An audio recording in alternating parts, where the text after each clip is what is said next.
So you know go come through.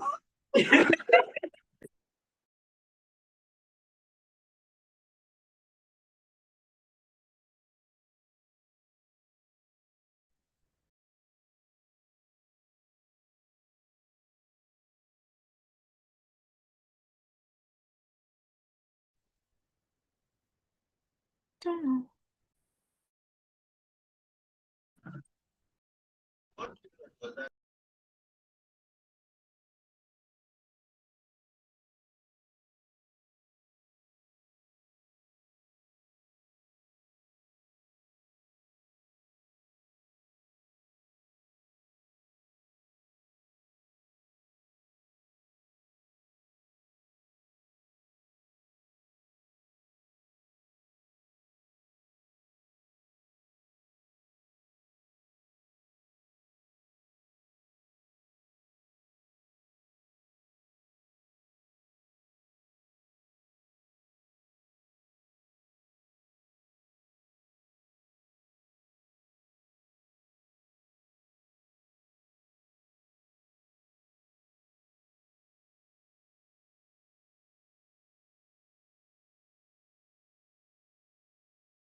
Sabe mais que eu, pô.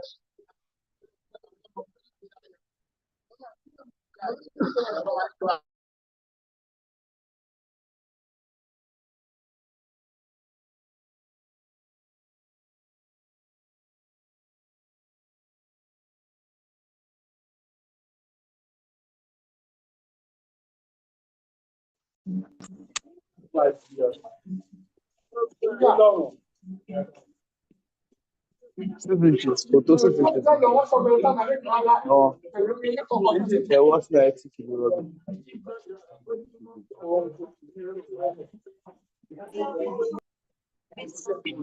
Vamos lá. É isso, deixa eu lá ir pro lado.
Hello, good afternoon, everyone. Can you hear me?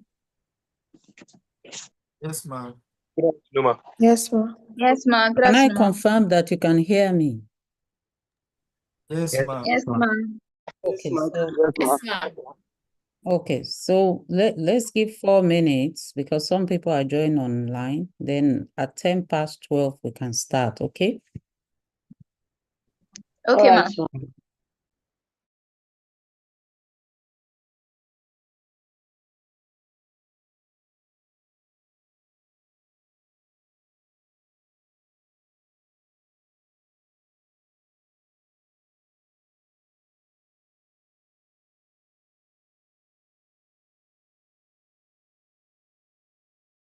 Hello.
Okay, good morning again. So we can start the class.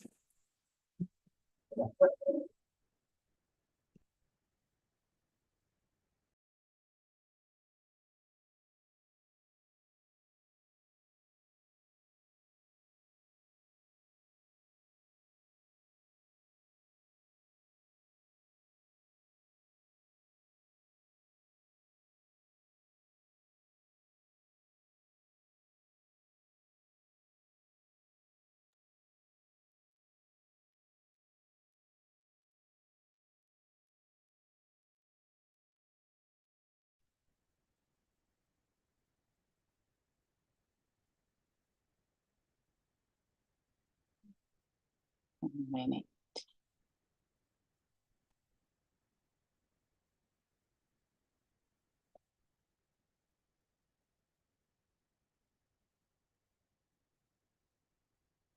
Okay.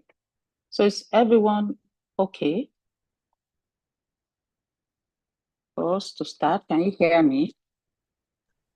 Yes, ma'am. Okay, good. Yes, ma'am.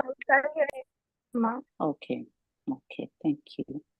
So at the last class, we tried to understand the meaning of law and the functions of law in society, and the types of law. We considered, the classical definition of law. We looked at some definitions based on certain theories that have been formulated.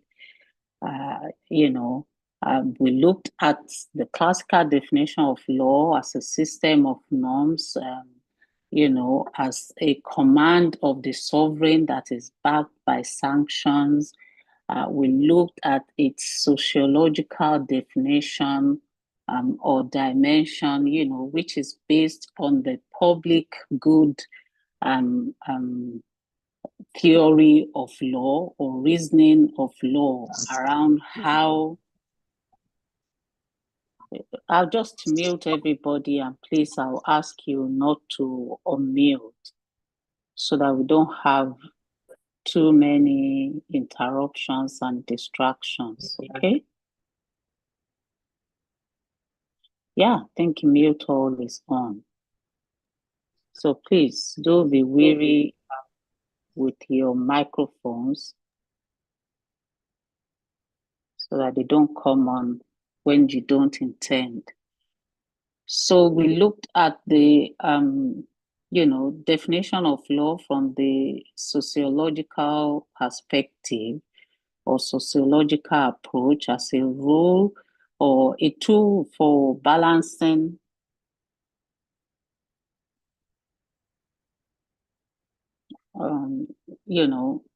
societal needs, resolving conflicts. We looked at the view of law from the social or from the legal realism point of view. That which is saying that the law is nothing but what the court decides. And we'll see today, as we noted last week, that all these definitions help us to understand the central functions of law or the role of law in the society.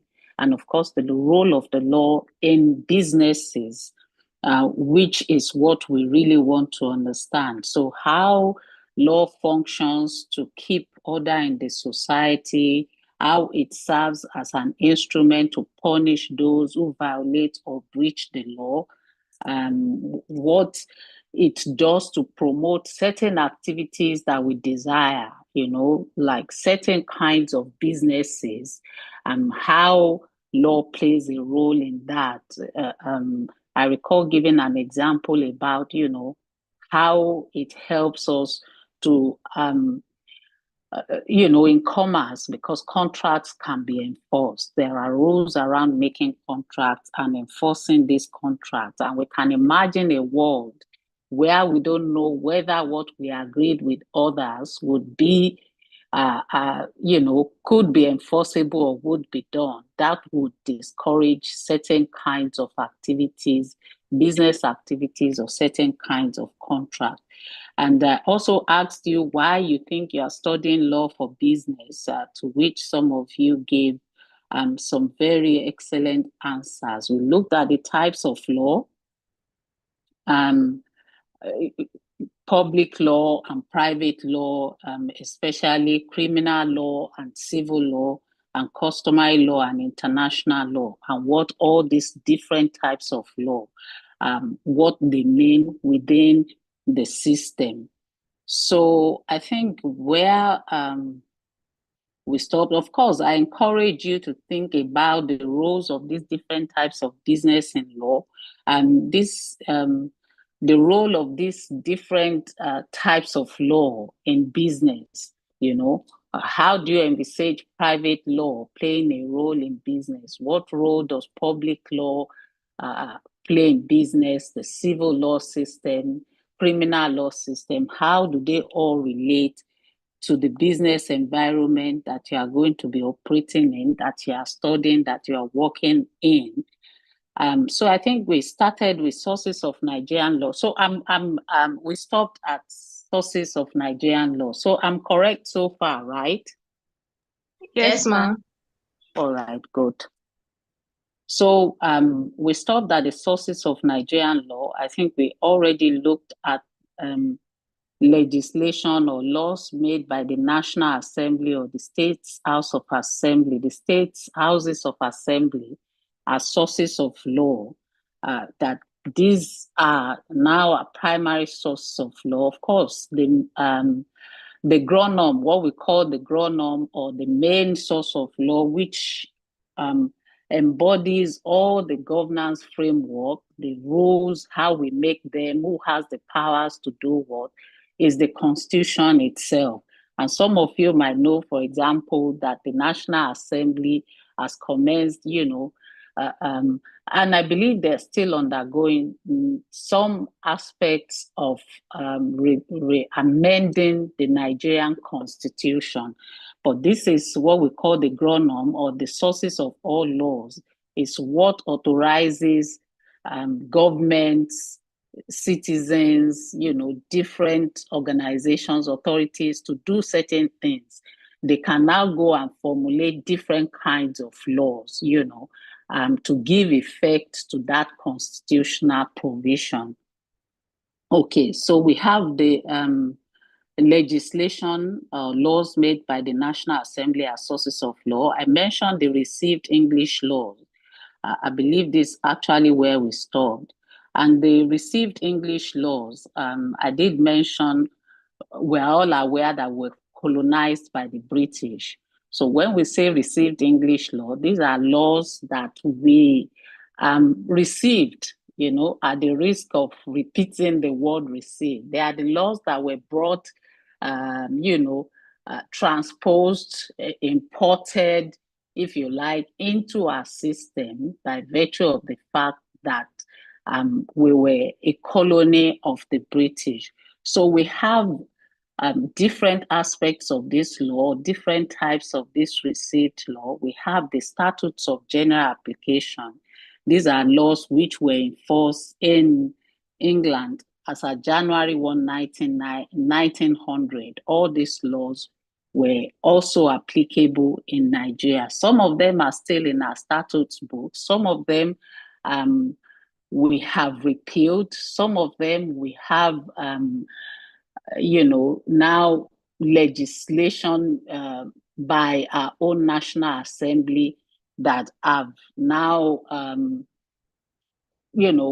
overwritten those laws that we inherited from the British. This pre-1900, pre-January 1, 1900 rules or laws that were received into Nigeria, or they have been amended by acts of the National Assembly. So we have the common law and principles of equity. These are also forms of received laws. The principles of common law, they were received into Nigeria. Principles of common law were those principles that were adopted by the judges of the King's Court in England. So these were not written laws like the pre-January 1, 1900 statutes. Those were laws, they were written, but common law principles were not written. Common law were, judgments of the judges of the King's Court at that time, which were then became precedents for subsequent judgments. So the common law has certain procedures, certain courses of action, and certain remedies.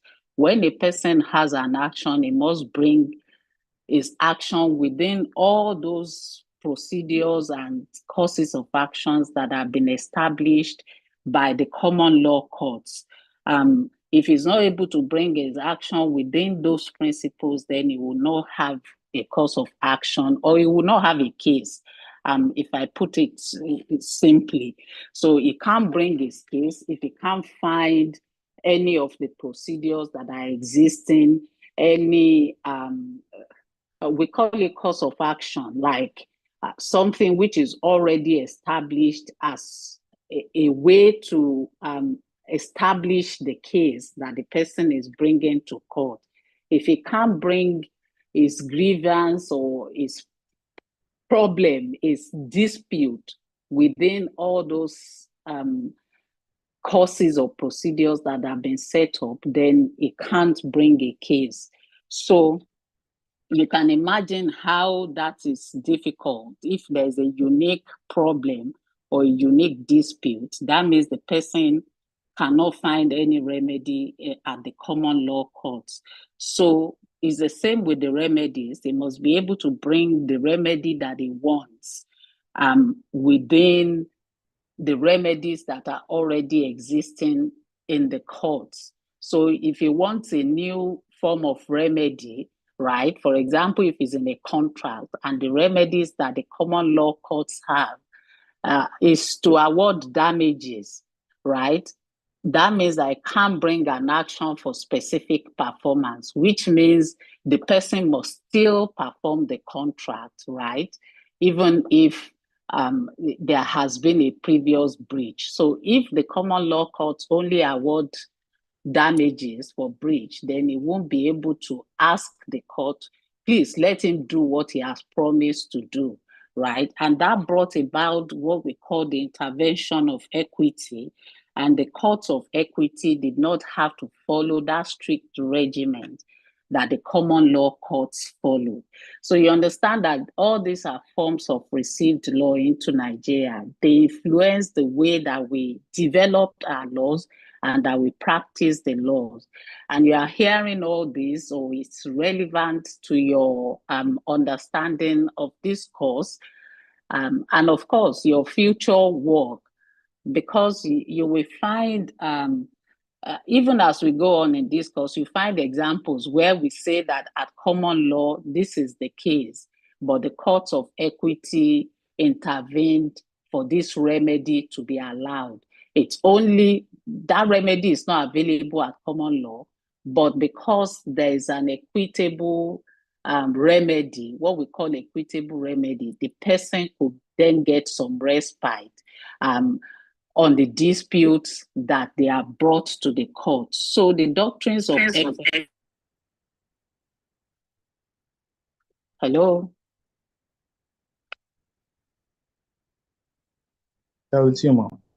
Okay. Okay. So the doctrines of equity actually developed to ameliorate the harshness of the common law. So if there's no remedy at common law, the remedy is inadequate at common law, then equity steps in to help the party to get some fairness. So, is a court where fairness is considered to be more important than the form. That is, do you have a course of action? Put it here. Do you have a remedy? Here it goes. Even if it doesn't fit into all this, the equitable intervention will allow the party, to, it kind of softens or ameliorates the harshness of the common law, which has these set procedures. So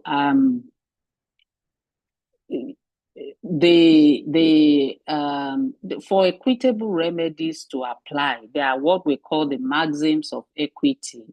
So those maxims are the guiding principles which evolved in the English legal system to ensure that even while the courts maintain equity and justice, to ameliorate the common law harshness, they are not taken for granted. These foundational concepts are followed so that the equitable principles are also fair and people or litigants don't take advantage or they don't take it for granted.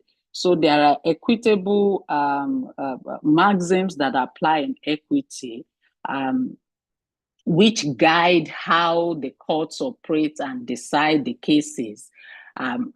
based on these equitable principles. And you come across some of them in, texts that you might read, or even in the decisions of the courts in some of the cases that you study.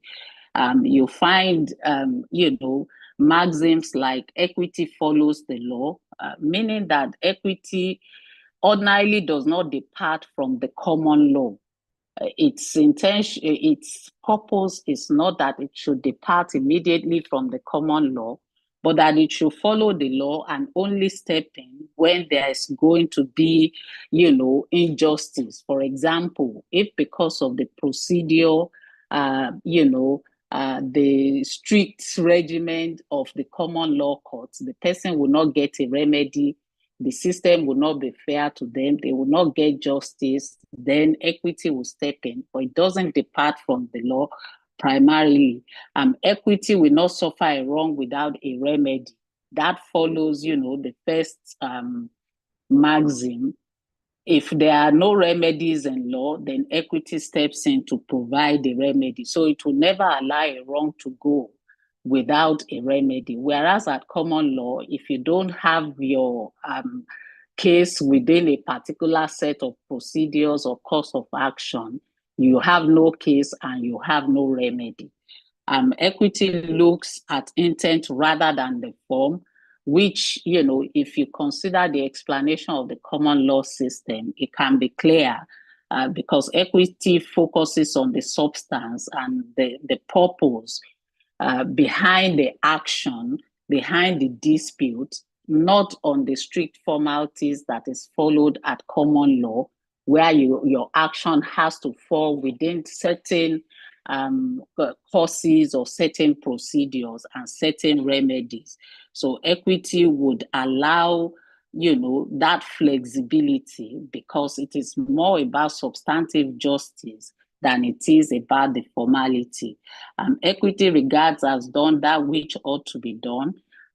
You'll find, the explanation for this is that in equity, once a person has agreed to do something, the court regards that as binding, as if he has already done it.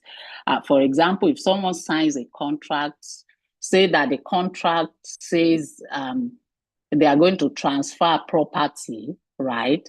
When the court is looking at a case like that, it already imputes that intention to mean that the person that transaction is complete. The person has transferred the property. So these are the ways that equity, operates in a more flexible way than at law. At law or common law, there could be need to show that that has actually been done. Whereas in equity, you say you want to do something, you have an agreement that you want to do it. The court interprets that you have actually done what you have promised to do. Equity acts in personam, it relates to individuals, to people, so you'll find equitable remedies, injunctions, specific performance are usually directed at individuals rather than property. So in personam means, persons to individuals. Equity aids the vigilant, not the indolent. You can also find, references to these equitable maxims in some of the cases that you will read, in the law, in your law of contract, how what it means. If you are going to bring an action, you seek an equitable relief, an equitable remedy, you must do it on time. If that's not done on time, it may lead to denial. So the person must not take it for granted that there are all this flexibility in equity. They can't get remedies that are not available at common law and then go to sleep on their rights. So equity aids those people who are vigilant, who are taking action, rather than the person who has gone to sleep on their right. So all these equitable maxims are also maxims that Nigerian courts have embraced. They have incorporated into their into their reasoning, into their judgment. They form part of our laws. Okay, so now we've talked about, or we have considered sources of law to be the legislation, including the Constitution, which is the ground. That's laws made by the National Assembly, including the Constitution, received English law, including the common law and the principles of equity. Another source of law in Nigeria is customary law. I also mentioned last week, what customary law is. There are sets of norms that people have agreed to be governed by. Is a way of behavior, usually long practice, and they've sort of acquired the status of law. Usually they are not written. Customary laws are not written. They are simply norms that the people operate by. But to be enforceable, and I recall giving an example that, for example, if you look at the different types of law, it might be difficult for us to have a customary criminal law, because the law is that if there is a crime, that crime must be defined by law. The punishment for the crime must be defined. It must be stated in the law. So if you have this set of unwritten norms, right, you can't say this is a crime that will be punished because in our custom, right, this is a crime.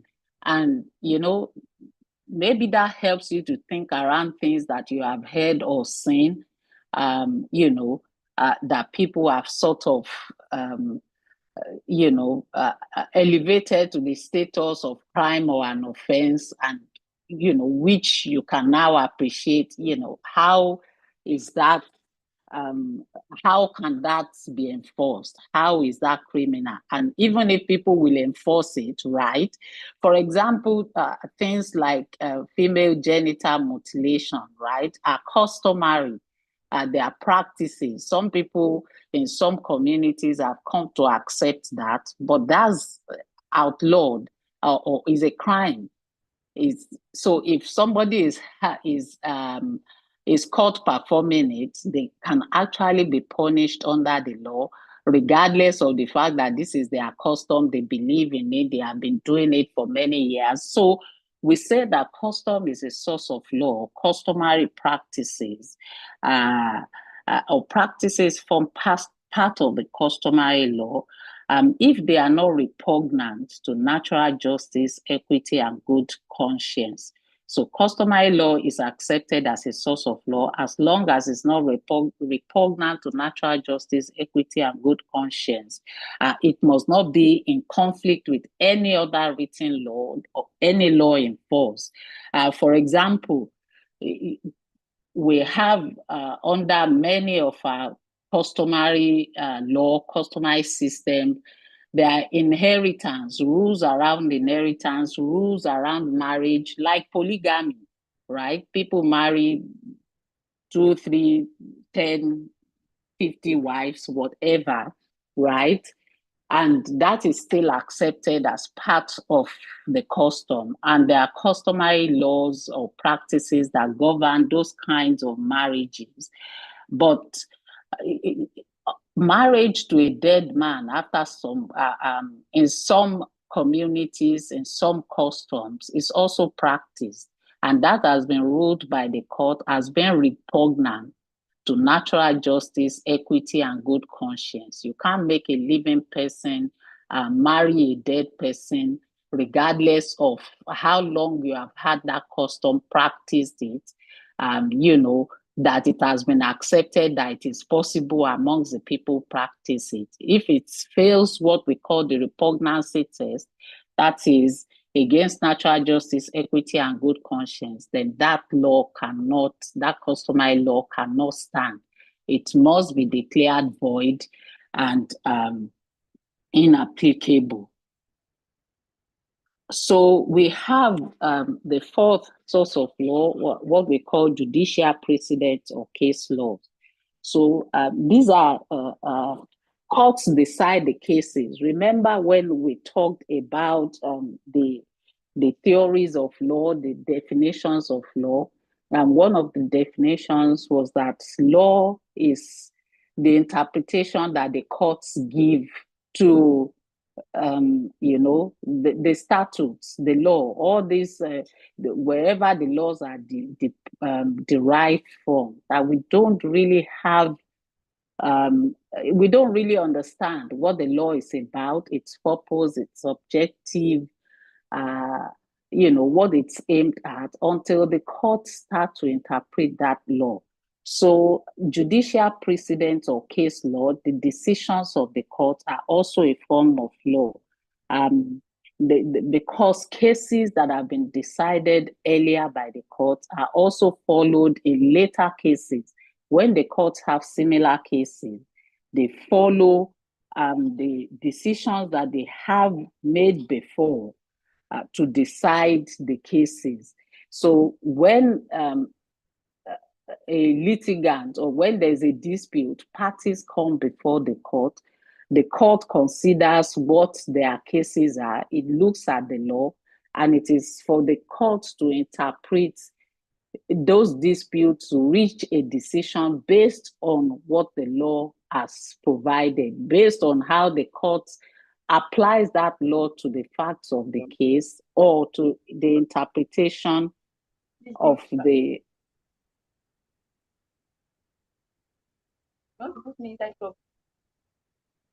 I thought I muted everybody. I don't even know how this works. Do they have the power to unmute themselves after I've muted them?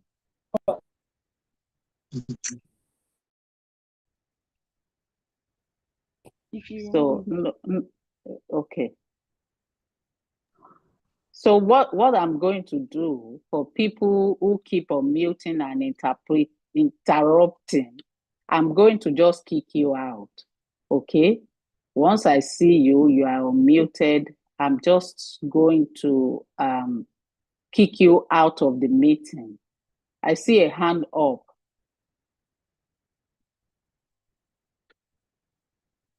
Yes, ma. Good morning, ma. Yes. Ma, yes, ma. Please, I want to confirm if there will be a recording for this class, ma. And why is that? I'm not really understanding most of what you are teaching. Then I think you can listen and ask specific questions. What don't you understand? So I am recording the class, but it's not for the purpose of giving it to students, right? Because this is a classroom setting. Part of the skills that you are required to have as students is to listen, okay? So if you are in an online class, you just depend on the recording. I don't think that will help you. If you listen attentively, you have specific questions, then you can ask the questions. Because if you are in class, you will also be sitting, listening, taking notes, and asking questions. Not that you will, at will, record your lecturers, and because without permission, of course, again, under the law, you can't be recording someone, it's regarded as data processing. You have to ask someone's permission before you record them, and they have to give that permission. So if you are not understanding, if you have problems following, you can say what specifically the issue or the problem you are having is, and then that can be addressed also in class. Not that when I'm not communicating to you here, then you go and listen to the recording. How is that going to help you then to understand what you don't understand? I'm not there to shed any light on the problems you are having. Is that clear? So when you have specific problems, you can raise your hand, you can put it in the chat box. When I do record, and I am recording, it's not because it will be available automatically to students. Is that clear? All right, ma. Thank you, ma. Okay. So I was just talking about other people having difficulty following the class.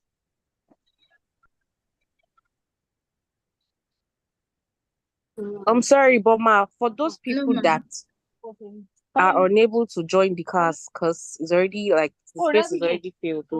They are on YouTube. See, there are people who are unable to join the class, but some of you are in environments where you are distracted. And there's a lot of side talk. Some people are in marketplaces, some people are on the bus, some people are on, you know.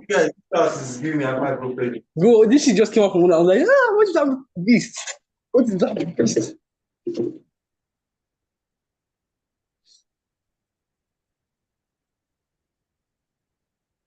I'm my fellow.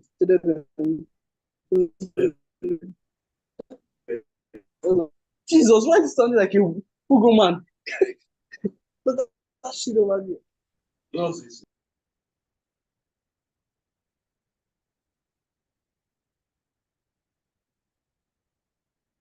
Okay, so I have Malcolm, who is not really in class.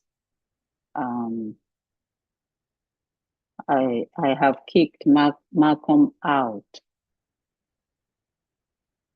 Okay, is there another hand up, or was that the person who was asking the question originally? Good afternoon. So, yes. Okay, I want to ask if there's a recommended textbook for the course, or if you're going to share some lecture materials, ma'am. So the materials, the recommended text, I assume that you all have the outline because we shared this before the class started with the texts that are recommended for you to read for the class, right? So if you've gone through that outline, you will see the materials that have already been recommended. I can update some slides that I have and share them with you. But also I think the danger with your class is what I've found. Anyways, we now have only, we just do computer-based tests, right? So Yes, maybe ma'am. that's not so bad because in the past when I've shared slides, students have simply reproduced bullet points and have not consulted other materials, which just suggested that the slides were not very helpful. And usually they were not listening in class and they were just dependent on the slides to, you know, answer whatever questions. So the questions came, the answers came in the form of the bullet points that were in the slides. And that's why, you know, I'm being very careful about also just sharing slides because sometimes it means that students assume all the answers are there. But I can share these slides with you and you can see how that helps your understanding. But, you know, my suggestion is that you take notes and indicate where you are lost or have problems understanding, and you ask questions to clarify that. Since we don't have the benefit of seminars or tutorials for this kind of class, okay? So I was talking about the sources of Nigerian law, where we get our laws from. And these are laws, maybe that makes it more relatable to your context, that are also used in businesses.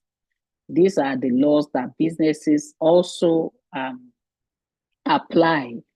When we talk of contracts, you know, hire purchase agreements and sale of goods and law of agencies, all these are derived from these different sources of the law that we have.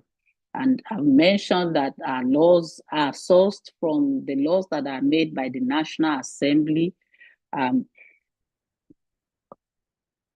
Our laws are made up of the received English laws, laws that we have inherited from the English systems, the English system, because we were former colony of the British, and we have customary law. They are sources of law, although they are unwritten. The court does recognize that these can be sources of law. These people have agreed on certain sets of practices, and this is applicable to the people in the area or within certain communities, as long as these laws don't offend good conscience. You think about it and you say that is unfair. I gave an example, of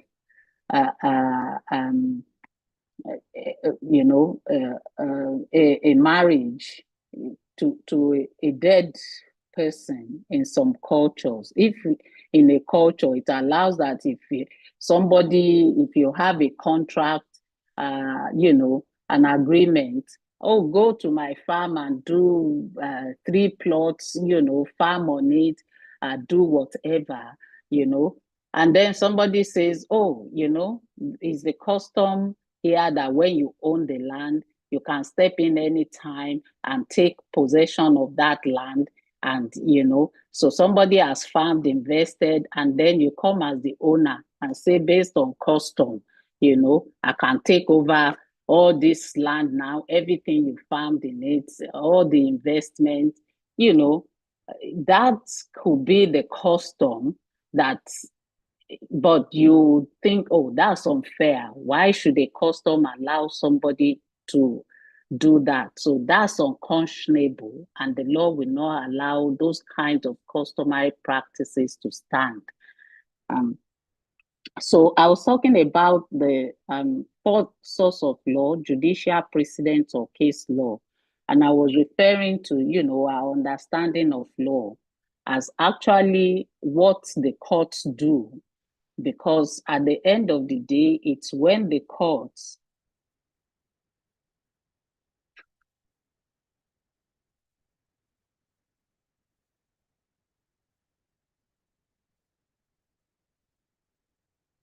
what I'm saying is not a recap of last week's class. The person who asked the question, I don't know if you were in court, if you were in class last week. So I've moved on. I started with a recap just to connect what I'm going to say today. And I've already continued from where I stopped last week. So unless you were not in class last week, then you can't make that connection, okay? So judicial precedents or case law are also sources of law, and judicial precedents. Case law is just about, the decisions of the courts that have been developed over time. The disputes go to court, the courts have to make a decision. And usually when the courts have made a decision in one case, when they get similar cases, they just follow their earlier decision on the earlier case. So there's a kind of consistency in how the courts decide or how the courts reach the decision. So to that extent, that's also a source of the law, in Nigeria. And we can understand this better if we look at the classification of the courts in Nigeria. The court system operates as a kind of hierarchy. So each court, cases go to different courts. They all have what we call their different subject matter or jurisdiction area. So if a particular dispute happens, let's say, for example, disputes in contracts, right? They go to the High Court or the Federal High Court, depending on whether it's involving individuals. If it's involving companies and corporations, it will go to the Federal High Court. So this is the way that the court system works, that certain courts handle certain matters, and then the courts have a system where courts have, it has a system of hierarchy so that decisions of the highest court are followed by the courts lower in the hierarchy. I'll see if I can share something that I have on the slide here. Yes, somebody's hand is up. Is there a problem? Yes, ma. Good afternoon, ma. Yes? You were saying something on judicial precedent and case law. Then you said something on judicial principle. So I want to clarify if judicial principle is the same as case law and is different from judicial precedent. I had a mix up there. So I don't know if I said something about judicial principles. There's, because I was talking about judicial precedents and case laws. So if I come again, when we talk about case laws, these are the cases, decisions of the courts. We say that they constitute a source of law because once the court has interpreted a law in the context of a particular case, that becomes like a kind of law because it sets a precedent. So that's the connection, right? Cases go to court, the courts make decisions based on the law, right? Laws like the statutory laws or laws like the acts that are made by the National Assembly or the state houses of assembly. The law apply, the courts apply those laws to the case, makes a decision. Those decisions themselves become a source of law. That's what we call the precedent, right? They become, because courts then follow the decisions that have been reached in that case when they have similar cases. I don't know if that helps. yeah, I understand, but I just want to clarify. Like, is there anything like judicial principle? Because I think I had it when I was jotting down. So if I say principles, they don't really apply in the context of this. There's no reason to talk about principles in the context of what I'm saying. Okay. I'm talking about case law and judicial precedents. Okay. Clarified, ma. Thank you. Okay, so I was saying that it's important for us to understand how judicial precedents work and case law. We should also understand what the structure of the court system is like, how we classify our courts, and the hierarchy and jurisdiction of these courts. Like I mentioned, so there are different types of courts. These courts operate at different levels. They also have different subject matters, different issues or disputes that can be brought to them. So we have at the very peak of the court, and I'll see if I can. Just give me a minute.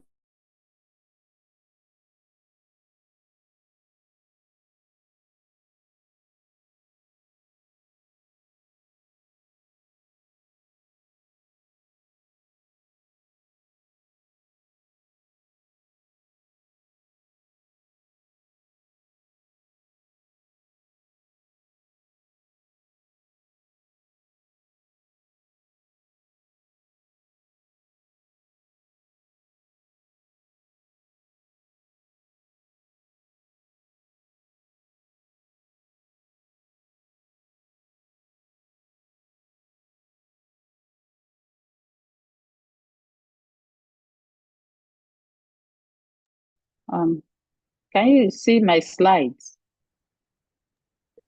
No, ma, not anymore. No, ma. Okay. It didn't come up at all. It did before. It came up, but it went off again. Okay.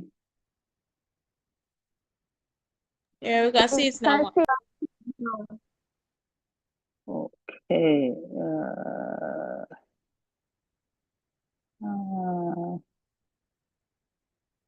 Okay. So this sort of the court system and how it works. This is the hierarchy that we have of the court. So you can see at the very top here, we have the Supreme Court. That's followed by the Court of Appeal.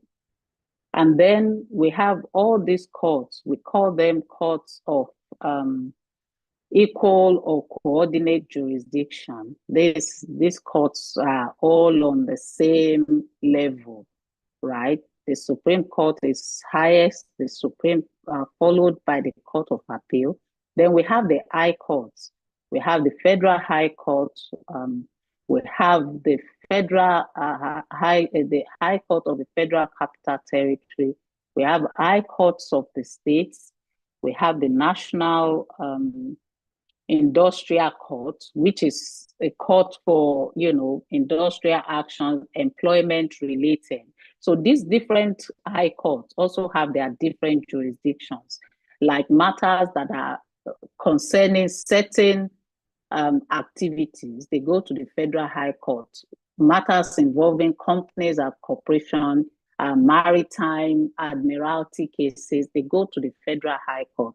The High Court of the Federal Capital Territory is operating in the Federal Capital Territory because it's not the state, right? Then the High Courts of the state. So it has the same jurisdiction as the High Courts of the state. Then the High Courts of different states. We have 36 states in the Federation. All these different states have their respective High Courts in the different states, which usually have the same jurisdiction. So much of the cases will become coming across the Nigerian cases on contract, they would mostly be going to the high courts of the states, and if they will involve companies, corporations, corporate bodies, you find that they will go to the Federal High Court. And if the decisions are going to be appealed, they'll be appealed to the Court of Appeal and then to the Supreme Court. So we have the National Industrial Court, standing at the same level as these different high courts, the Sharia Court of Appeal and the Customary Court of Appeal. I recall that I mentioned, and not to forgo, not to leave out that customary law also includes Islamic law. Okay, so it's a form of customary law based on religion, which is recognized under our laws. But because it's a different kind of law that needs some expertise and understanding of religious law, it has its own different court of appeal, especially in the northern part of Nigeria, and in some states in the south, we have the Sharia Court of Appeal, we have the Customary Court of Appeal, then we have the Magistrate Courts, and then we have the Customary Courts, the Area Courts, and the Sharia Court. And these arrows just to tell you that decisions from the Customary Courts goes to the Sharia, from the Customary and Sharia Courts go to the Sharia Court of Appeal, the Customary Court of Appeal. From the Magistrate Court, can go to the High Court, from there to the Court of Appeal. Some go to the Court of Appeal straight away, but these are they require more elaborate knowledge and understanding of the subject matters of each court, which you may not need at this level. What you need to understand is that most of the cases that we'll be dealing with, on this course, there would be cases from the different high courts. They will go to the Court of Appeal, they can go up to the Supreme Court. So you can find when reading a case or reporting a case, they say, oh, the court decided. Then on appeal, the court of appeal either agrees with the decision of the High Court or it doesn't agree with the decision of the High Court and makes a new decision. And that decision that it makes, becomes the law that is followed by all these courts below it. The Supreme Court might agree or not agree with the Court of Appeal. And the decision of the highest court at that point in time constitutes the law. So that's what I say when we talk about judicial precedent. Maybe this helps you to see how it works. The decisions of in terms of judicial precedent, the Supreme Court's decisions, all the courts below, all these other courts have to follow that decision.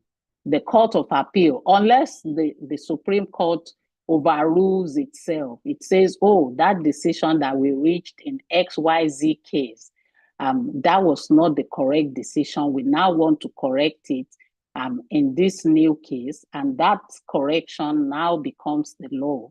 It is the one that the courts now have to follow.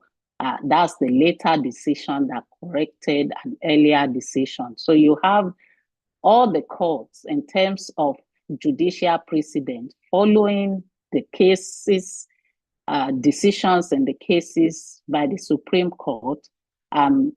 The other courts follow the decisions of the Court of Appeal, right? If there is no decision of the Supreme Court on that, and so on. And all these courts of coordinate or equal jurisdictions, they are not bound by each other's decision. So let's look a bit more at the judicial precedent, like key components of judicial precedents.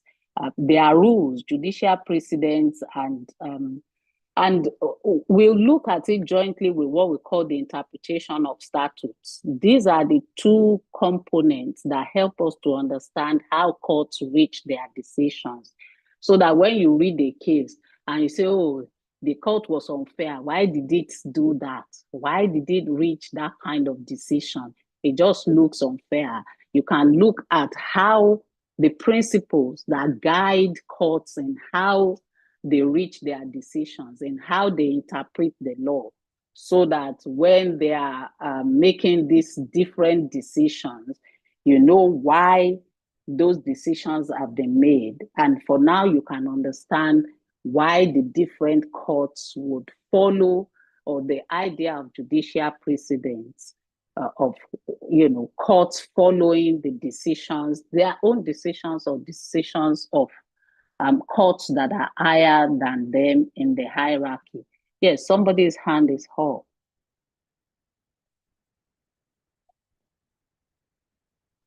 Okay, so judicial precedents. Yes. Yes, ma. In the case that the court, let's say like the magistrate court, does not have past decision they can follow for other higher courts, can they follow their own past decision?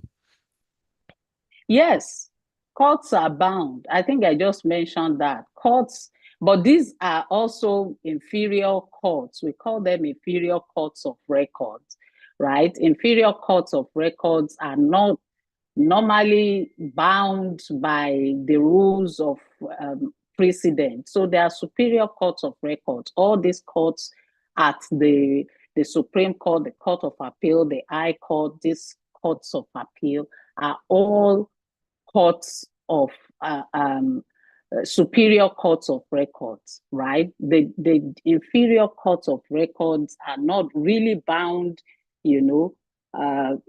by these different.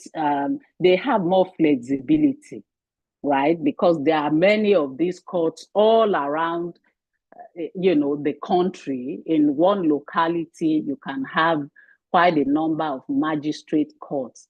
But then magistrate courts, or it's good practice within the court system, if a court has reached a decision on a set of facts, if those sets of facts and the law is still relevant in a subsequent case, to apply it. If it is not, then they don't do it, right? These courts are not really bound in the same way as the superior courts of records are bound, by the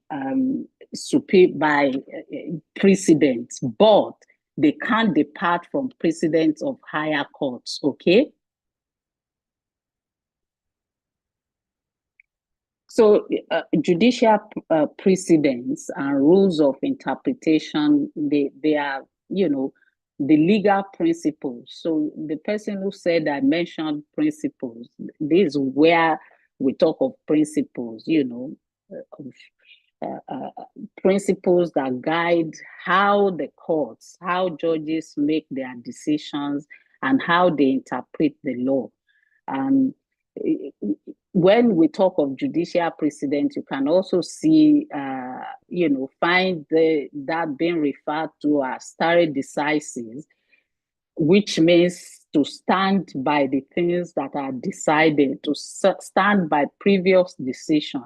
So the principle operates to, it requires court to follow judicial decisions or previous decisions when they are ruling on similar cases. If there has been a case similar to one they are treating before, then they should apply the same principles. And there are certain concepts that guide, this. I've just explained the hierarchy of courts. In the court system, there's a hierarchy, and that has implications for, precedents, because decisions of higher courts bind lower courts in the hierarchy. The lower courts have to follow the decisions of the courts higher up. And you'll see again, when you read some of the cases that you will come across, right? You will see judges citing cases that have been decided previously. They would say, for example, the High Court can cite a case of another High Court or of the same High Court, or it can cite a decision of the Court of Appeal and say that, in the Court of Appeal, the Court of Appeal had held that this is the case when things like this happen. It can cite a decision of the Supreme Court, right? So these are all operationalizing the principle of stare decisis or judicial precedent. They are saying the court has said this earlier. This is what is influencing our decision or our logic or reasoning and our decision in this case. This is how we read this decision, because we have looked at what the higher courts have said in this case, or what we have said in a case that is in previous cases that has facts that are similar to this. So, you bear in mind when you are reading cases, you come across these cases, why the court is mentioning cases that has been decided previously, because it wants to use that to support the judgment that it is, or the decision that it is now going to make in the present case, because that has become a source of law. The judicial decisions have become what the courts use to interpret the law, to determine the law, and they can be referred to as that's the law, because that's the interpretation that the court has given to the law. So the judicial precedent operates on the hierarchy of courts. It has there are sets of binding precedents.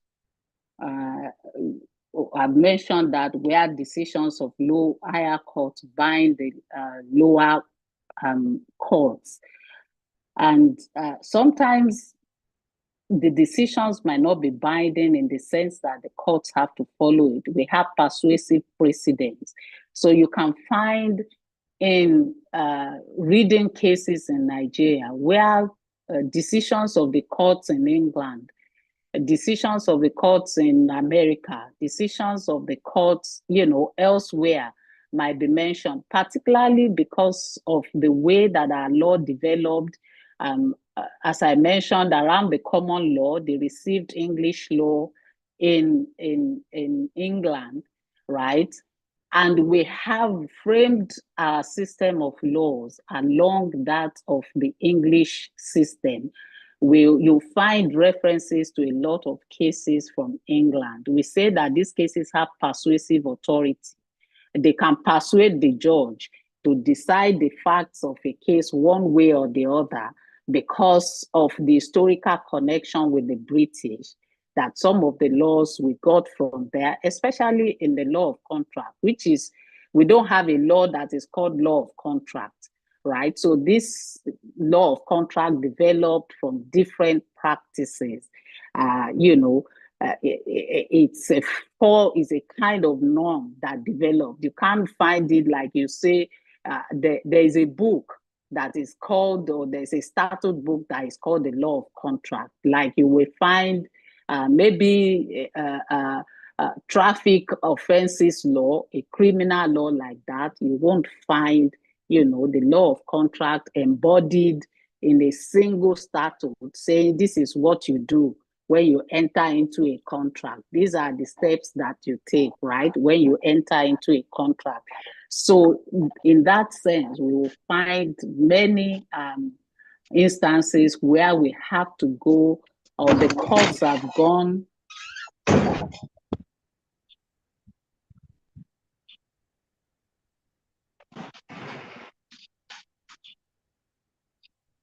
Okay. Or the courts have had to go to the different, so with my slides on, I can't really see who is, okay, I see the person, and I'm going to remove them, okay?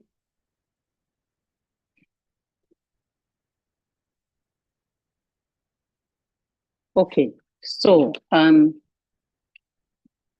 where was I? Yeah, so I was talking about persuasive precedents. So you can see also reference to cases from England. They are not just fortuitous. They are not just there, because the judge fancies referencing cases from abroad. It's because of the connection we have to the English system, for example. So we say that those kinds of cases can be persuasive precedents. The court can be persuaded by them, but they are not bound by the decisions of the courts in England. They are not bound to follow it, but they can say, we have a provision, a statutory provision, a practice that is similar, right? This derived from the customary, from the common law. This is derived from equitable remedies or the practices of the courts of equity. And the courts interpreted this kind of case in this way, or this type of provision in this way. This is how the court resolved it. And we have similar laws. We have similar provisions in our laws, or similar requirements. The courts can be persuaded to use that case from England to decide the case in Nigeria. So we also, when we talk about judicial precedents, there are also binding aspects of a judgment, and there are aspects of the judgment that are not binding. So because I said judicial precedent is all about following previous decisions, right? But there can be aspects of the judgment that are not binding, or aspects of the decision. So you will find sometimes when you read a case, the report can say that the judge noted obiter, there's what we call ratio decidendi and obiter dictum. The ratio decidendi is the main principle, the reason why the court reached the decision. Those are the legal principles that are applied, right? The obiter dicta are things that the judge said by the way, right? They are not binding. They are not to be followed. They can be comments, observations, right? They can be comments on the individual action. You are a man of God, not expected to take this kind of action, to breach your contract, to be,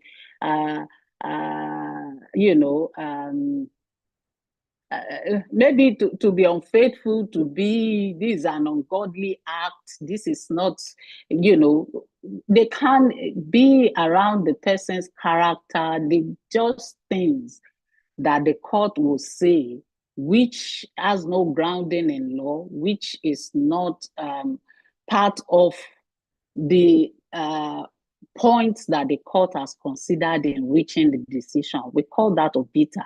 The court that is bound by the precedent does not have to, apply that in its later judgment. It doesn't have, it can disregard obiter, whereas the ratio decidendi embody the principle of law that the court applies, right?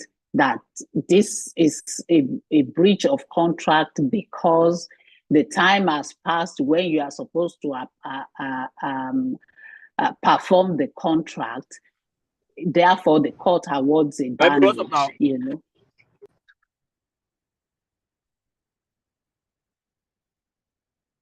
What very disrespectful of my class. For you to have your mic open and carry on talking. Disrespectful of the lecturer and your colleagues. I didn't find this person so that I can remove them.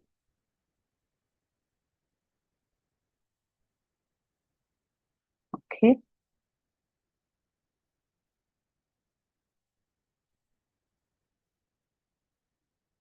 Okay, so you also find instances where courts say that they are distinguishing precedents. Although the facts are similar, the court can make a distinction. They show, for example, that the facts are not exactly, they differ materially, they might look the same, but the court does not have to follow an earlier decision because they think that in this case is different from the one that the court has decided. So you find sometimes when you read the case, the court will say that it is making a distinction from a case which seems similar and which ordinarily the court would have followed that earlier decision, but it says this case is different in this way. Therefore, in this case, the court will not follow that earlier decision or the precedent. The court can also overrule the precedent. If the higher courts especially, and I think I mentioned at the beginning, the Supreme Court can overrule itself, for example. The Court of Appeal can overrule itself in an earlier decision. Courts of all these different high courts, they can overrule themselves in an earlier decision, saying that earlier decision was incorrectly, it was incorrectly decided, it has become outdated, and so on. So the court can admit that it was wrong in an earlier decision and then set a new precedent by its later decision. So to break my continuous talking before we go to the rules of interpretation briefly, what do you think are the advantages of a judicial precedent, of the judicial precedent system? What are the advantages? I can have two people. You can put it in the chat box if you don't want to talk.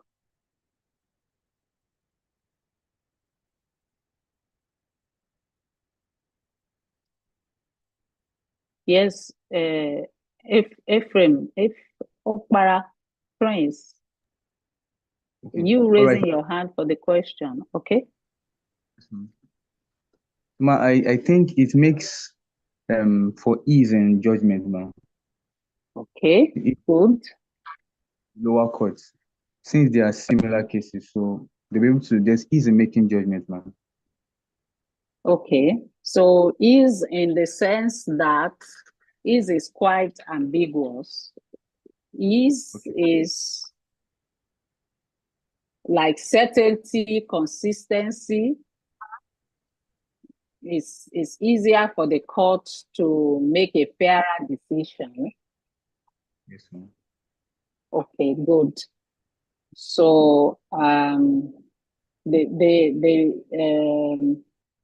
so the somebody provides ready solution to the case at hand. Oh, I don't know if I want to say ready solution.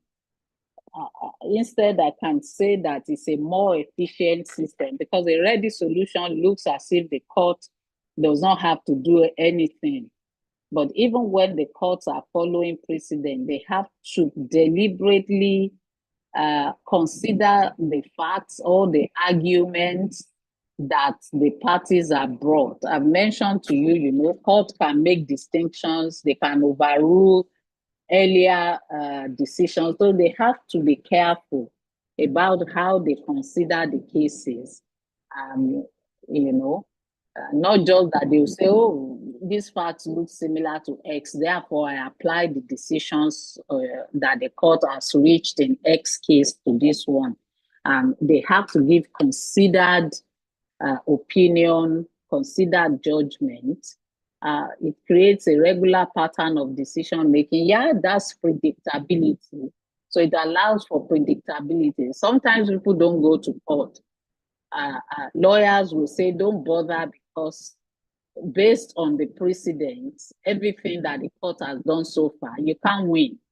So don't bother to go to court. Don't waste your time. There's a pattern. There's predictability about what the court will do. So it can provide that and prevent the parties from wasting the time of the court, wasting their own time and wasting money, because they sort of know this is how the courts have decided these kinds of cases. It's you go judges accountable for their decision. Yeah, in some respect, unless there are grounds to overrule the precedent or to distinguish the precedent, it shows clear examples. Yes, predictability. Judges can see how laws have been applied before, making it easier to decide new cases. Exactly, excellent. So are there any disadvantages that you can see with this kind of system? Do you think there are any disadvantages when courts follow precedents? Anyone with any ideas? Is there any advantage here? Any disadvantage here? Or is it all advantages?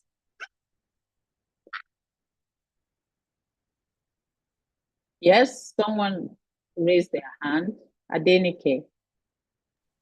Okay, ma. For the disadvantages, I would say maybe in the case of like an unfavorable ruling in the past, the courts, they need to apply that ruling in the present case. Like there's no really room for a new ruling in that sense, because they have to use the ruling that the previous court made to judge that particular case, ma. Okay, yeah, I agree that it can lead to injustice. It can be unfair in certain cases, especially when you think like a high court here, right? Trying not to follow the Supreme Court's decision, that might be a difficult one for the High Court, even though, there are some doubts that that decision was correct. I did mention that the Supreme Court can overrule itself and say, we read that decision, it was wrong at the time, or this decision is not relevant anymore to the context of the society that we live in now, or the law has changed, etc. But the court here that has to hear that case is not going to go against the Supreme Court's decision, right? So that can, unless it can make some distinctions, right? But because of this hierarchy, courts might tend to follow, even if they have some, some doubts about the correctness of that judgment, they might follow the decision of the higher court. So you have the fact that this can lead to kind of rigid system where outdated, wrongly decisions that are wrong can still apply, especially at the level of the lower courts. And of course, there's a lot of complexity around the decision. We said there's certainty, there's predictability, but it can also be complex. So sometimes the courts are not able to cover all the earlier cases that have been decided, or covering them means that they take a lot more time because they want to be sure, they want to see that the courts have not, the higher courts have not made this decision in this certain way, and they are not going against what is the precedent that has been set by those higher courts. So you can even have some delays because they have to cover all these different decisions and make sure that they are reaching the right decision. How can they follow the precedent unless they study, look at, and cover the cases that are before, the previous cases to be sure that they are making the right decisions? So apart from precedents, or in addition to precedents that courts follow earlier decisions, courts are also influenced by the rules of interpretation. You find them also referred to as the canons of construction or canons of interpretation. What they do is to help the judges to interpret the meanings of laws. Again, if you recall that the definition of law by some legal realists, we call it the theory of legal realism, is that you can't really know what is law until the courts have interpreted the law. It is the interpretation of the courts that helps you to understand what law is. So don't try to define law as anything other than what the courts say that the law is by their interpretation. So you see that interpretation is a key aspect, a key component of, the legal system, how courts reach their decisions, what guides their interpretation of the law. That's how they also decide disputes. So there are different rules of interpretation that the courts apply. There's what we call the literal rule, and there's the golden rule, there's the mischief rule, there is the purposive rule or purposive approach, and there's the Ejusdem generis rule. So I think, these are the main rules of interpretation that you need to be familiar with, so that sometimes when you read a text of the law, and then that text comes before the court for interpretation, and you see how the court interprets it, the first thing you think, how is this even fair? Why is the court doing this? With literal rule of interpretation, for example, it means that the court simply interprets the law based on, the plain and the ordinary meaning of the law. It doesn't matter what the outcome will be of that interpretation. The law is not looking, is this going to cause unfairness? Is this going to endanger people? It's just what is written, the plain language of the law, how it is written. The court interprets that. Let's say a law says that vehicles should not be parked on the streets, right? No vehicles on the streets, no vehicles on the road. The interpretation that the court would give based on the literal rule is that all vehicles should not be on the road. So if should not be on the street, right? Should not be parked on the street. If there's an accident, and people need to be evacuated, it means that if an ambulance comes on a strict interpretation, on strict application of the literal rule, that ambulance cannot also park to help people to evacuate them. So unless the rule is that unless there's going to be some manifest injustice, some ridiculousness, because the court is sticking to the literal rule, the first rule of interpretation is that the court should look at the literal, the court should apply the literal rule.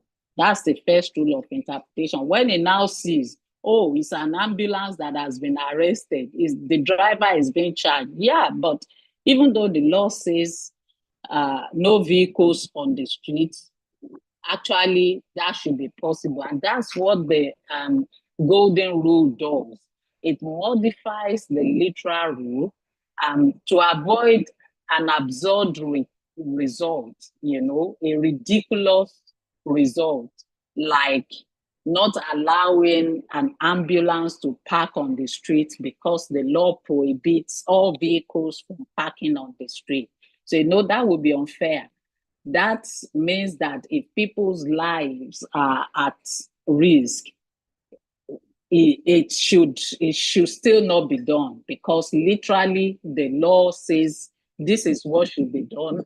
It has not provided exception, and we have to apply it. So, and if you think of this, you can start to understand why some definitions of the law are just talking about the interpretation.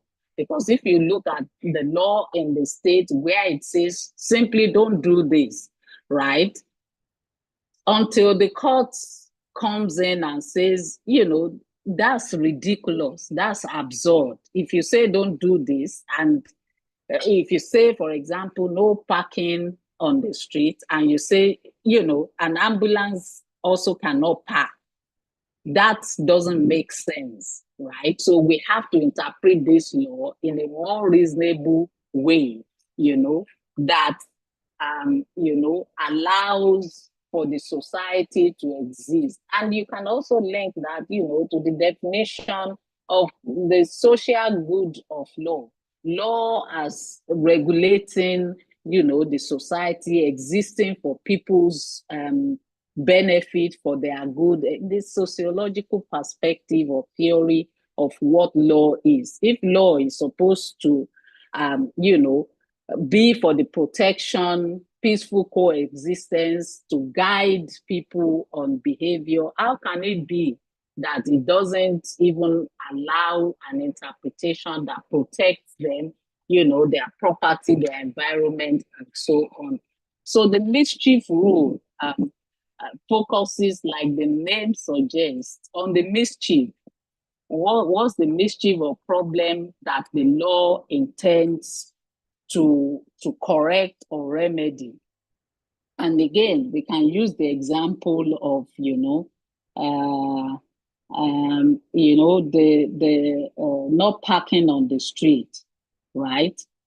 What exactly is the mischief? If the law intends that if it intends to protect people from obstructing traffic, obstructing other road users, pedestrians, if the overall intention is to ensure that people have parking space in their properties, the law can include, the court can interpret the law to include all these elements, even though they are not stated in the statute, as the purpose of the law. So you have the court looking at the mischief. Is there a mischief? Is there something that the law wants to achieve, even though the law did not set it out? we don't want parking on the street because we don't want the streets to be overcrowded. We don't want obstruction. Actually, we want everyone to have a parking space in their homes and so on and so forth. So you won't park on the street, say, for example, and say, because my home does not have a parking space, I have an excuse to park on the road. The court can look at the mischief that the law is intended to address, and then use that as the basis to interpret the law. If that's the problem we are trying to solve, even though the law does not expressly state that, then the court can still look at that problem and use it to interpret the law. The purposive approach is similar to the mischief rule. It just looks at the overall purpose or the intent behind the law. So it might not be a specific problem or mischief. It can be a general purpose. So, for example, it could be that parking on the streets leads to distorting the city planning rules, or the way that we talk about smart city in Lagos, for example, the general concept of what the city should be like, what the planning rules are for the city. So that's a broader purpose of such a law, and the courts can look at it to decide what kind of interpretation it will give to a law. So the Ejusdem generis rule, it simply means that in a law, and you will find that in contractual terms, sometimes you have specific words, right, followed by general word or general words like etc.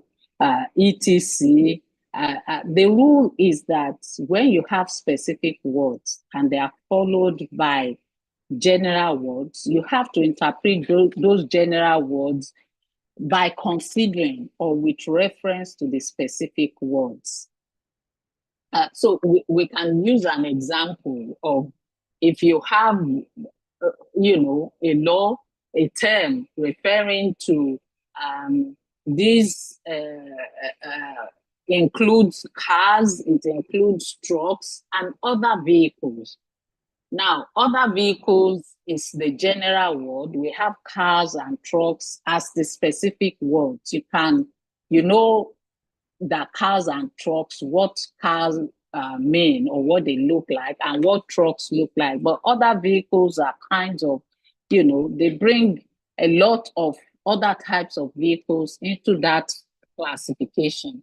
Now, the Ejusdem generis rule says that when you are constructing or interpreting other vehicles, you are just looking at similar vehicles. For example, your interpretation will be limited to motor vehicles, right? You can have other articulated vehicles. You can talk about SUVs, but you can't say bicycles or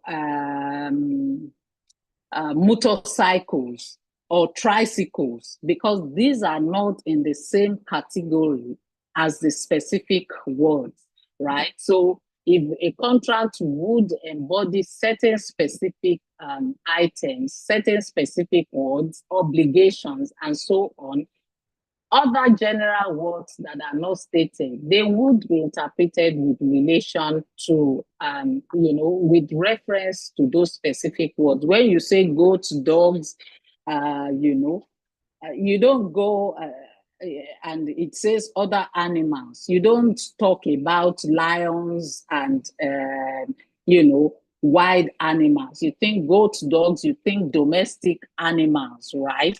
So that's how the court applies the Ejusdem generis rule. Because sometimes, especially in contract, you will see that everything cannot be itemized. Lawyers try to do it in agreements that they try to force everything into that agreement. But sometimes that's not possible. So you have phrases, that try to capture everything. But in order not to put either party at a disadvantage, this kind of rules help the court, to streamline in terms of its interpretation, what will come into these broad or general words that are not specified. So I think that's for the rules of interpretation, and we can quickly look at alternative dispute resolution. Recall that we are still talking about the legal system, the sources of our laws within our legal system. What are the sources of our laws, which we have just highlighted? We discussed how judicial precedents constitute laws, and how this means that lower courts and even the courts who make the decisions are bound by their own earlier decisions, right? But all these are and of course, what guides the courts when they are interpreting the law.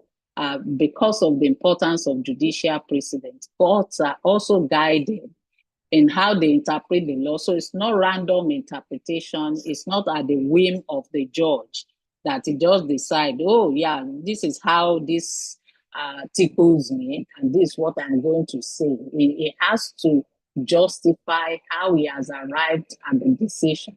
And some of the principles that guide the court are these principles of interpretation. They guide the decisions of the court. But we have talked about this in the context of the court system. That's the former court system. And that's not the only dispute resolution mechanism that we have. It's not just the courts. So in commercial law, in business transactions, sometimes disputes are settled outside the court system. We call this alternative dispute resolution mechanism. So there are all systems of resolving disputes, other than through litigation, that is through the courts, and this very formalistic, lengthy process that we have described, that the judges and the courts go through, and there are different hierarchies, there are, logic and reasoning. So ADR resolves disputes outside the court system, and generally they refer to the methods and procedures that are used when the parties don't agree. When the parties don't approach the court, they can be supplementary to the court system. They can be alternative to the court system. So they are just is a collective name when you hear ADR, because there are different mechanisms under the ADR. We have binding ADR systems, ADR mechanism like arbitration. We have non-binding system like mediation, negotiation, and conciliation, right?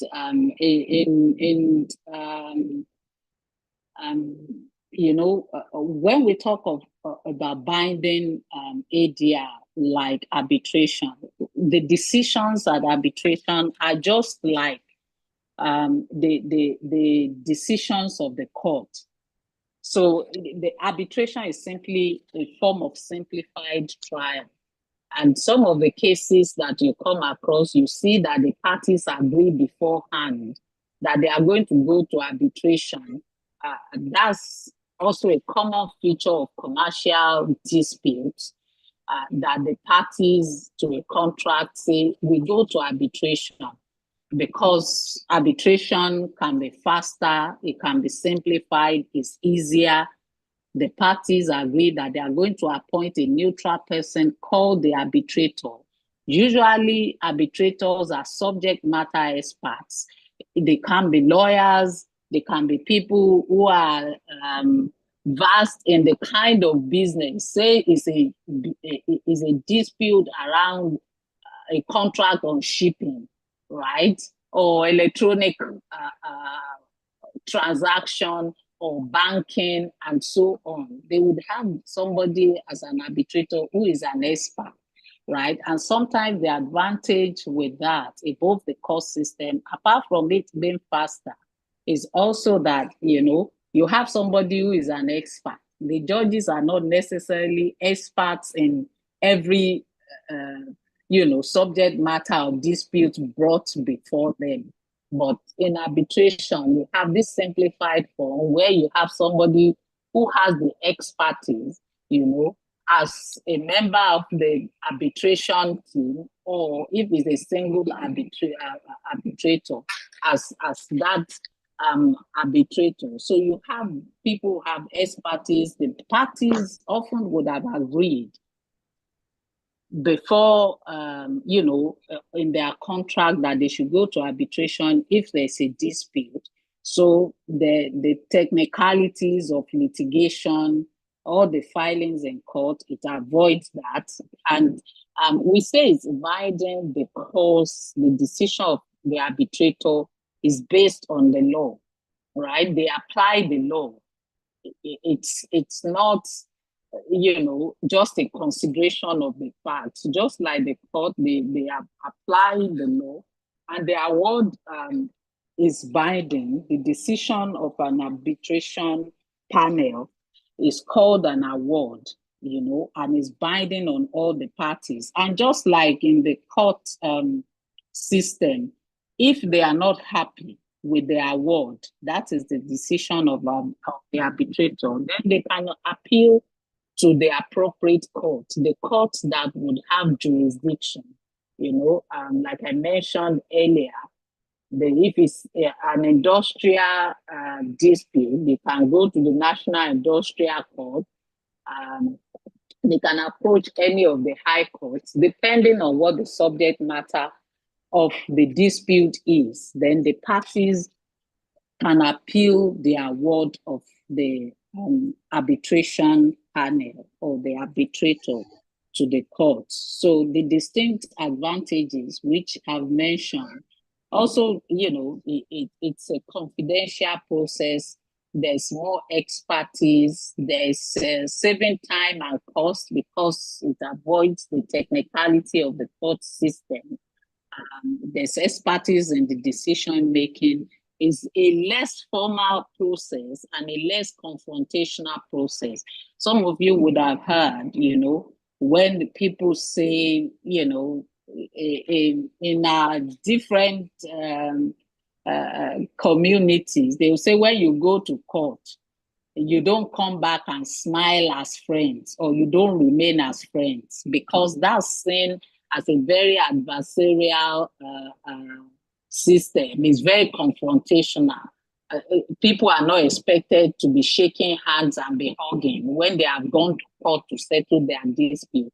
Essentially, they are becoming enemies, right? But arbitration is common in the business environment because people want to continue to do business, right? They might not be friends with their business partners and associates, but they also don't want to be enemies. So they want a cordial, sustainable kind of business relationship, and which the court system might not foster because of its adversarial and confrontational nature. So you would come across, these cases where the parties have gone to arbitration, appeal to the court, or where you will read that a contract contains an arbitration term.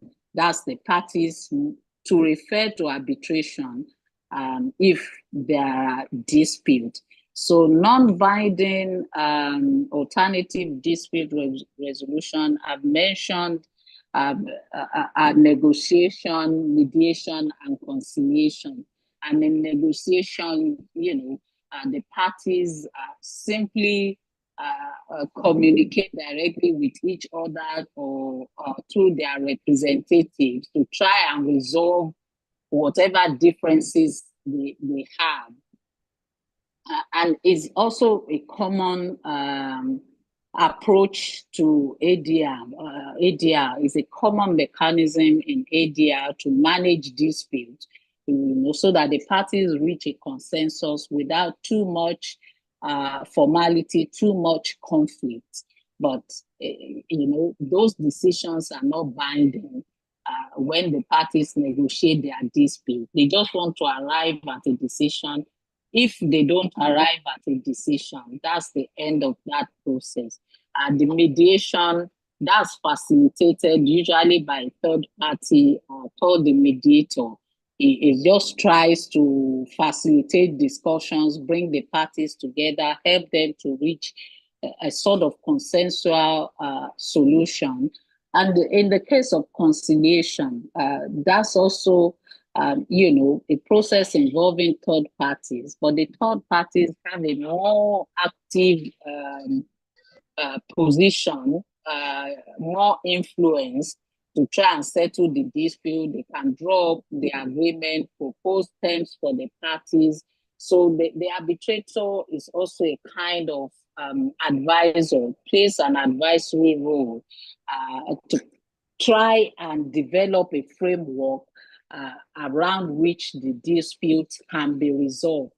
But it's the difference between that and arbitration is that there's no award, and the decision of the conciliator or the agreement reached by the parties is not, those are not binding on the parties. They don't have to comply with it. They don't have to agree with that. So I think that's a convenient place for us to stop. And my colleague will be in class next week to start you up on the law contract and to go through the basic elements of contract and other aspects that we're expected to know and understand.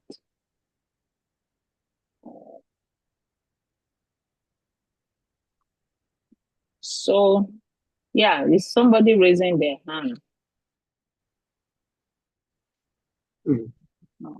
Yes, ma'am. Yes?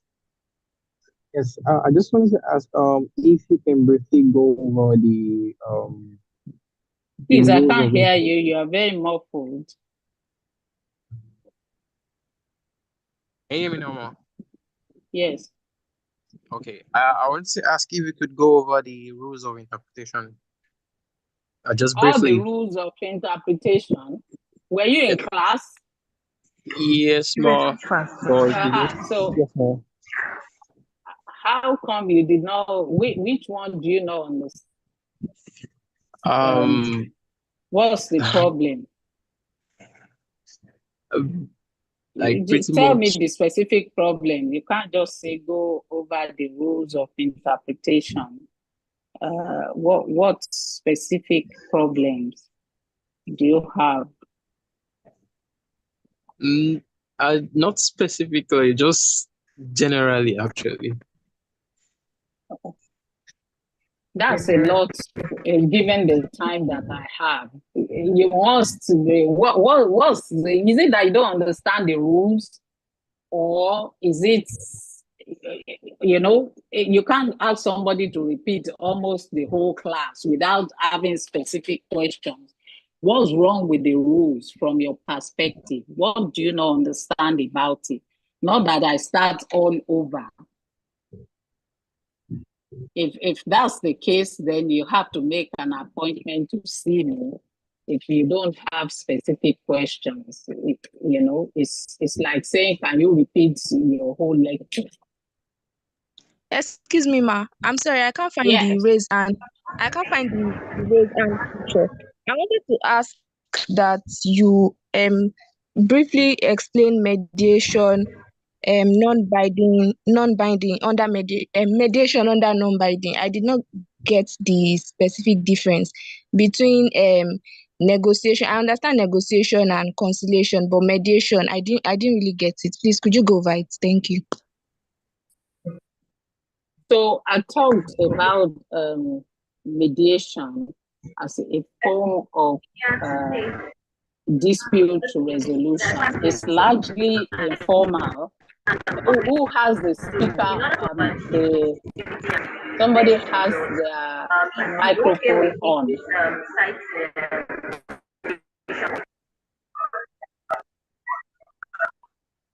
What time? Please, who has the mic on? I'm just going to check. Okay, so I was talking about mediation as a kind of informal and facilitated negotiation. It's an improvement on the negotiation, which is, mainly an interaction between the parties. It can be the parties themselves. They don't need to have a third party involved. Now, mediation, as the name suggests, that there's somebody mediating, right? It is all be it in an informal way. The third party is neutral. The parties might not have agreed in advance that they would have that party or that person as a mediator. And the main thing that it does is to facilitate, discussion, transactions, to help the parties to reach a kind of consensual agreement or solution, right? In the case of negotiation, you might not have a third party. It might just be the two parties who are disputing that are going to have, that are going to have the discussion. They can do that directly. They can appoint representatives, but it's just between them. Mediation, right? Negotiation, two people or more or two parties are negotiating, right? So like it maps also to the ordinary or the literal meaning of these words. Mediation means that somebody is mediating. There is a third party who is coming, between the parties to facilitate that talk. Does that help? Yes, it does. Thank you. All right. Okay, so I think that's it for the class. Yes? Please, ma, can you explain conciliation? I didn't really get it. So we're already out of time. And if you go through your materials, you can see, this the text that we have recommended to you. You can see the main differences, right? Or I can help you and do a few slides where we can highlight these differences. But, mediation is also more, conciliation is also more formal than mediation, right? We've said, I mentioned that the third party in a conciliation plays a more critical role. It's more involved. It can influence. This other party in mediation is just a facilitator. This in conciliation is more it's more intentional, it's more deliberate at finding a solution. You can draw up the framework for an agreement between the parties. The only difference, which goes to the next step, where the parties are bound, that is in arbitration, is that its decision is not binding. Whatever decision it reaches, however hard it works, the parties don't have to accept everything it does. So in conciliation as well, you will find people with some level of expertise on the subject matter, trying to drive the parties through an agreement, sometimes drawing up the agreement, sometimes succeeding. But the difference is that why it is a more formal process and the conciliator is more involved in the case of a conciliation. That decision, the agreement they reached is not binding. Does that help? Yes, ma. Thank you, ma. Okay, all right. So my colleague will be in class next week to start off with the law of contract. Thank you for your attention and enjoy the rest of your day.